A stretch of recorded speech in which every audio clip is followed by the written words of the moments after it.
Welcome back to Pile of Mopars after, 3 weeks off? Maybe a bit more. Um, had some problems with the heating system in my shop. Turned out to be a simple problem, but for a while we had no heat, so just wasn't comfortable working out here. But anyway, it's working now. We got like 18 degrees going on Celsius inside, so it's t-shirt weather for sure. And had to punt the Viper out because I've got a little bit of a quickie job here. I'll show you what I'm dealing with. Okay, the Pilo wagon here is a 91 Jeep Cherokee, 4-liter, 6-cylinder with a 5-speed manual. I got this for scrap the other day on Friday, and runs and drives, but it had been rolled. So if you can see the top of the roof here, the guy had tried to fix it all and of course busted the window out and all that. But he gave up on it, and let's face it, it's a real piece of crap. But I sold it to my buddy for scrap price because he's got a Comanche truck of this vintage, and also he was always throwing out ideas about putting on a different old car body on one of these with the straight six, but whether that happens or not, who knows. But at the very least, he's got some parts. So it's my buddy where I picked up my 69 Charger and dropped off the 70 Super Bee. And he's 8 hours away, so he's catching a ride with the buddy tomorrow. And he's going to drive this piece of crap home. So I'm just going through it here a bit today, fixing some of the really bad stuff. Just give him better odds of making it home. But I'll give you a little quick look at what we got here. So this back door, the original door got destroyed. Bits of it are in the back of the Jeep. So the last owner just threw this on, but as you can see, it doesn't quite line up. So we're gonna have to play with that so Ken doesn't get asphyxiated. As far as this window goes, we're just gonna put a piece of cardboard and some plastic and tape and just tape that up. So that'll be good to go. Inside, it's not so bad, except this is bad. This is what happens with a lot of these tilt columns after time is there's some nuts or stuff inside that loosens off, and yeah, you go down the road like this. So I'm gonna look into that for Ken. Door doesn't fit at all, so we might adjust that. Wiper arms are in the back, and the wiper works. Although this firewall's bent a bit and rubs against the motor, so we'll probably pry that out. Get these working. Hood's junk, but as long as it closes, good enough. It's got reasonable tires on it. They are winter rated. They probably got about 30% tread, maybe 40. But it is 4-wheel drive, so I'm sure he'll be fine if he sticks to some of the lower highways. It's got a rough country, probably a 3-inch lift or a 4-inch lift, I'm not sure, with shocks and springs and all that. So there's a lot of good parts on this thing. Aftermarket headlights. So anyway, I'm just going through it. I'm going to go underneath and check for any loose steering, linkage, stuff like that, U-joints. But one thing I'm working on here, I can't really see it. The water pump pulley right here was just sort of half there. There was 2 nuts missing and the other 2 were loose, and it was just flopping around. So I don't know why that is, but I'm just working on that now. I'll check all the fluids and yeah, plug away at it. As you can see, it's a piece of crap, but whatever. As is usually the case with these deals, there's an adjustment bolt. Goes through a little turnbuckle thing to adjust the belt, because there's no spring-loaded idler pulley on here. It's just through that. So anyway, I was loosening that off, and of course the bolt broke. and I don't have any metric bolts around this place. So my buddy's going to bring an assortment of stuff with him.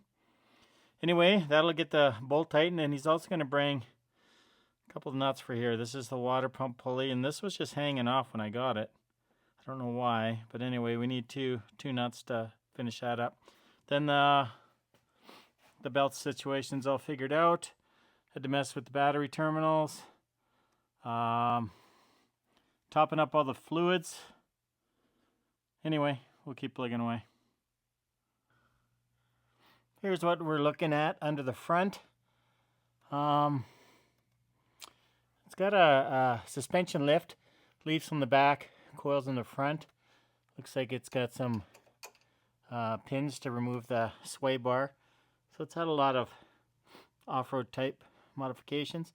So I'm just gonna check all these joints and stuff to make sure he doesn't have the death wobble going down the road.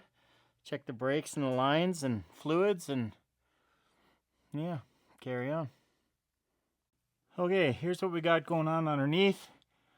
The guy I got it from kept his muffler. He must have put a new one on or something, and he hacked it out. So got the catalytic converter sitting there. I just trimmed this pipe back a bit. My kid had this cherry bomb off of one of his Chevy truck projects. He's got a few of them around, so I just cut that to fit, and now I'm gonna weld it in. And with any luck, my buddy won't get asphyxiated or go deaf. Like I said, he's got 400 miles to drive in this thing, so I've been going underneath it, checking everything out. Front end's all tight. All the U-joints are brand new, all freshly greased. New tranny mount, new speed sensor, new fuel filter, all new shocks. It's got a rough country 3 or 4 inch lift on it, all new springs, front and back. Yeah, it's quite a rig. The body's pretty much done. Like I said, it rolled. And I got it from the guy. He only owned it for a month. He didn't have full collision coverage on his insurance. He went out 4x and rolled it, and he tried to straighten it out on top, but it's quite a mess up there. So it's pretty much done, but mechanically it's excellent. So I thought it was too good to go to the scrapyard. You know, there's got so much good stuff on there, and my buddy is into these, so I'm just getting it ready for him. He's getting a ride out, and he's going to drive it back. He's coming out tomorrow, Monday, and probably leave Tuesday morning. Anyway, we'll get that cherry bomb welded in. Well, we got the finished product. Don't look too close to those welds. They're boogery, but it's all good. So my kid had this cherry bomb, part of his exhaust laying around, so I just cut it to fit, cut this pipe back, welded it up, and yeah, Ken probably won't die of asphyxiation now. It's all good. Well, I think we got all we're going to get done. There's a good chance he'll probably make it. He pointed out there's supposed to be a mechanical fan attached to that, and I don't know why I didn't think of that, but I seen this fan here, this electric one, so I just thought, oh yeah, electric fan, whatever.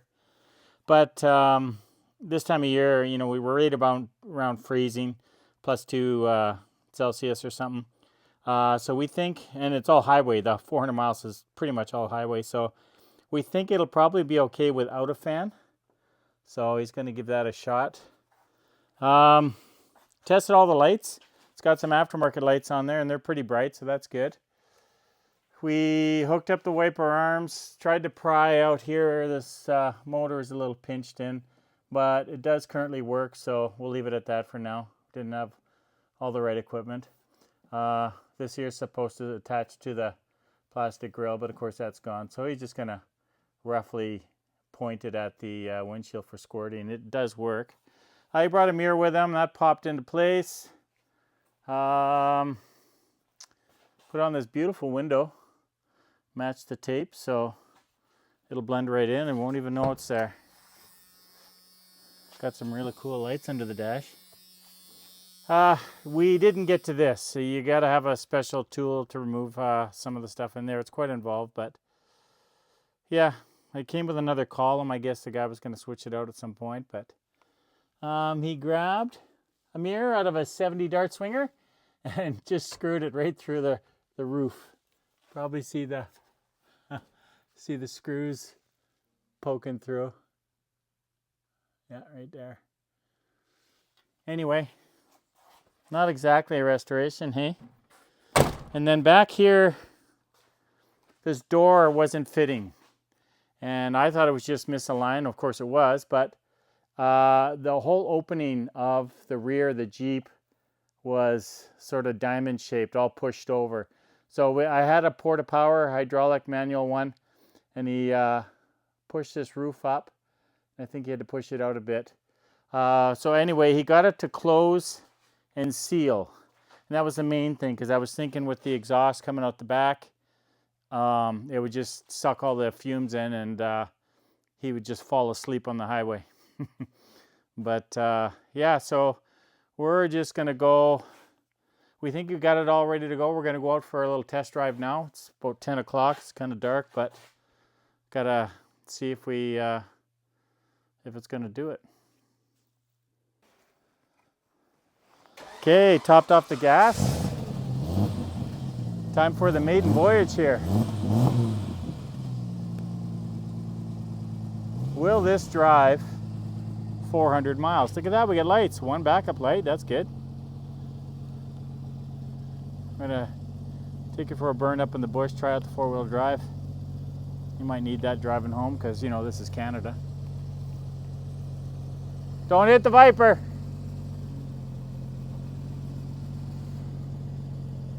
He's camera shy, so I won't put him on film. It sounds good. Let's hit the road.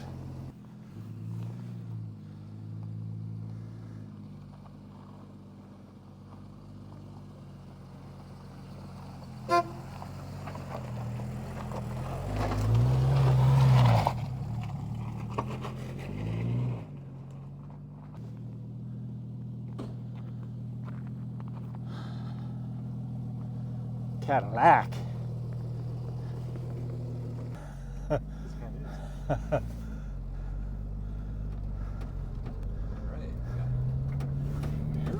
Oh, you got that custom mirror? Yeah, look at that. How's it feel so far? Actually, so far it feels just fine. Gauges reading properly? Charging? The dash lights work. Charging and oil pressure? Yes, everything appears to be charging, maybe not. Huh. We can test it when we get back. Yeah. We'll just put a voltmeter on it. It's got high beams that'll wake the dead. Yeah, they're good lights, hey? Yeah. Yeah, aftermarket. Maybe go left. Yeah. And we'll go down and get a little high speed. This is where I take all the beaters for their test drives. It's got that 4-liter torque. Does the clutch feel okay? It does. Yeah. It feels just fine. I mean, other than it's an empty can with lots of rattles because stuff's apart. Yeah. But, it actually drives just fine. Let's see what brakes are like around snow. But That's okay. Did you put it in four-wheel drive? Did you try that? no, I gotta try that right here. Try that right now. We don't even know if it works. 4-wheel drive action. See if that feels like 4 tires spinning. Oh yeah. Oh yeah, that's driving. Is that high? That's 4-wheel. Is that 4 high? Yeah. Oh yeah. Oh yeah. Don't go up there. That's 4-wheel drive, no doubt. That's our future property.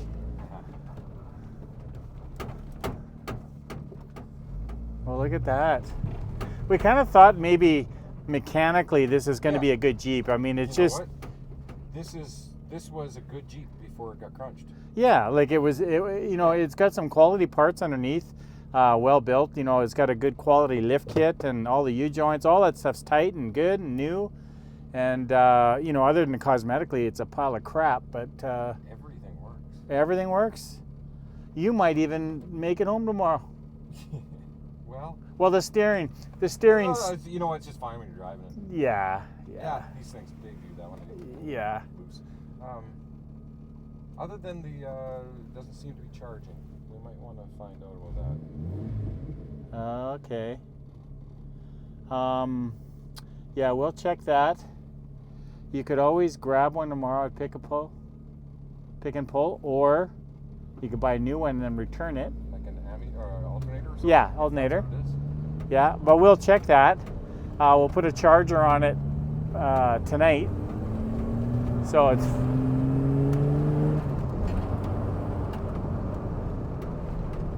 maybe we'll go up that other straightaway up the hill and see if we can see any death wobbles. Out on the highway? No, just stay in the neighborhood. Just go straight. You can get a good bit of speed going up there.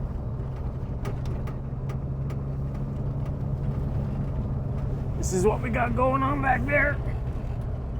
Car parts, and you can see the whole roof is just a bare tin shell. If it rains here on your way home, you might get a bit of a sprinkle, a shower. So turn right when the road comes up here, and then just give her up the hill and see if you can. I think it's going to be fine though. Yeah. You know what? It doesn't. The steering feels snug. I don't. Right here. It doesn't have any excessive play. It feels good. Transmission feels excellent. Does it? Yeah. It's pretty hard to beat a 4-liter 5-speed Jeep.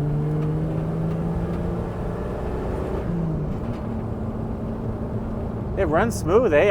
I think he said it had new cap, rotor, wires, plugs, oil change probably. Well, the oil was nice and clear. Yeah, Oh yeah, no, it's. maybe just, he said the rear main leaks, so Yeah. just check it when you fill up, and worst case you can put some of that stop leak in it. That stuff works good. I've used that before. Yeah. Yeah, it swells up the seals.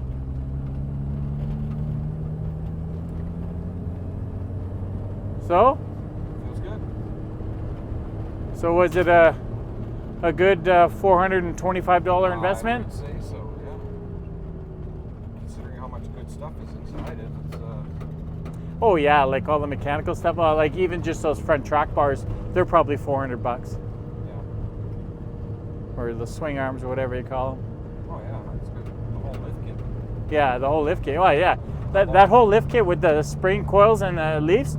That's probably, and it's a rough country, so it's one of the cheaper ones. It doesn't look like it's just an add-leaf in the rear. It No, looks no, like it's not. actual 'Cause springs. yeah, it is, because there's no block in there. Yeah. Right here. But that kit, even though it's one of the cheaper kits, that kit is probably $1,500 US. Well, maybe $1,200. One last video before he hits the road. I wanted to give you a little shot of how bad this roof is. It was quite a rollover. The entire thing is just crumpled in. Previous owner did his best to try and fix it, but it's just too far gone without having to replace the roof. But end to end. And here he had his stud gun, and might be where he gave up, so he just left them. He realized it was futile. Yeah, so anyway, it's just got to make it home, and then it's just a parts rig, so it's all good. Here we go. Maiden voyage.